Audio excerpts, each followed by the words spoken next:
there are a lot of stereotypes that are now linked with gender-based violence. And one that comes top of my mind is something interesting that I saw while growing up. I will see families where young men and young girls are growing up in. I will see when the young boy would beat the young sister, the mother sometimes would come and comfort the young girl, and she would say, you know, he's being mean to you because he loves you. And then these young women grow up with that mentality that when men are mean to you, then it means they love you. And these women now end up in relationships that are abusive. And the more these men abuse them, they think these men love them. And in fact, it is something that has been, again, so ingrained. And I know of communities where wife beating is still a thing. And in the African context, actually, wife beating was a thing. And I think those traditions have been passed on. So I think that is a stereotype that has entrenched gender-based violence in our country and in communities then within our country. I think one of the stereotypes which has been very prevalent is in terms of women being the weaker sex.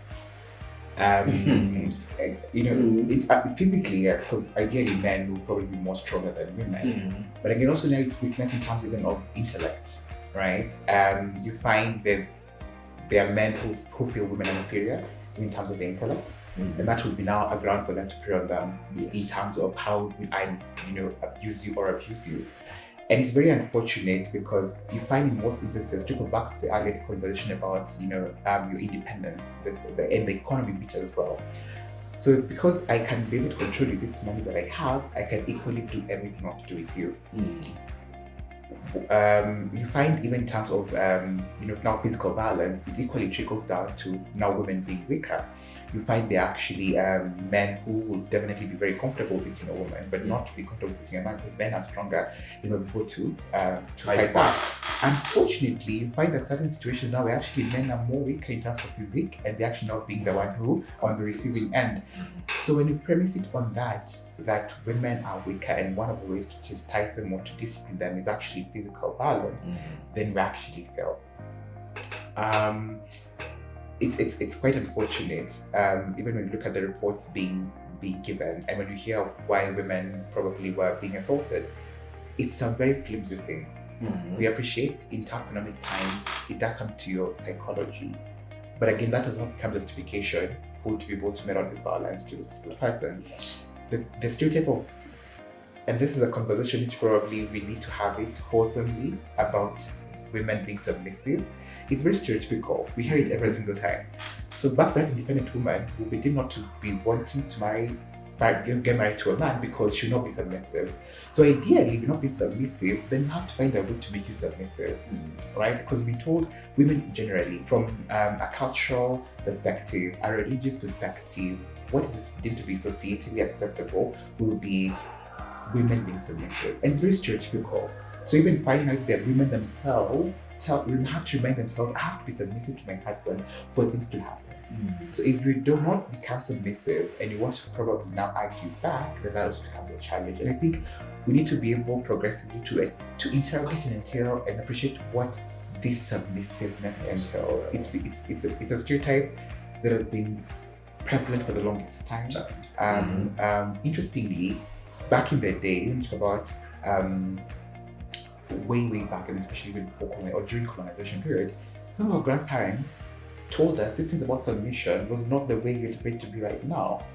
And they used to be able to do whatever it's supposed to do cordially without one wanting to be seen to be on top of the other.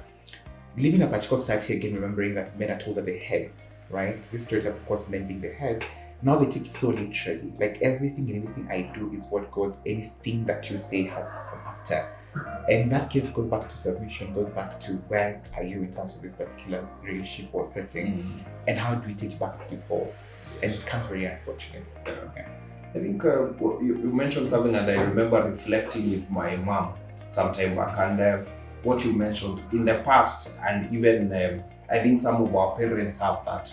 is that they operate cordially, pamoja, together, not separately. And when they say the man is the head, my mom would always say, you see, the head cannot operate without the neck.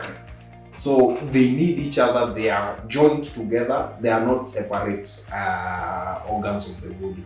You see them then as one. And that is how then this older generation will advance the communities and will take things forward. And I think if we reflecting now on that and reflecting now on what is happening right now, another stereotype that I've seen is online, where if a girl or a lady maybe posts a photo, she's curvy or she's doing something, there's a stereotype that she's trying to woo men for maybe sex or something of that sort. And this has become a form of violence, because I've seen young women being abused online, being called harsh names, because you see, these are platforms that we are using. Some are having fun on those platforms, you know. True. That is how they unwind. And you see, so some men coming into those platforms and abusing them. And the sad thing is, even certain women have come also on that platform to abuse this young woman while she's doing what maybe she does. I saw one saying, hey, you know, in our family we dance, we sing, so that is how we relieve ourselves, you know. So the communities have interpreted that differently. So, and right now, so much gender-based violence has also moved online, where we see people being abused online seriously because of certain positions or certain things, or certain positions they've taken on certain issues. I think another stereotype is the generalization of and especially women, right? Because most of the time we talk about SGBV, the ones to be more on the receiving end will be women. I'm very sure if you look at the statistics, you'll be able to ascertain that women suffer more forms of sexual as well as gender-based violence as compared to men. And this, in terms of generalization, this goes back to the issue of putting all these women and girls in one big basket. And so when you hear making comments say, this is how all of you are, it contributes to it, right?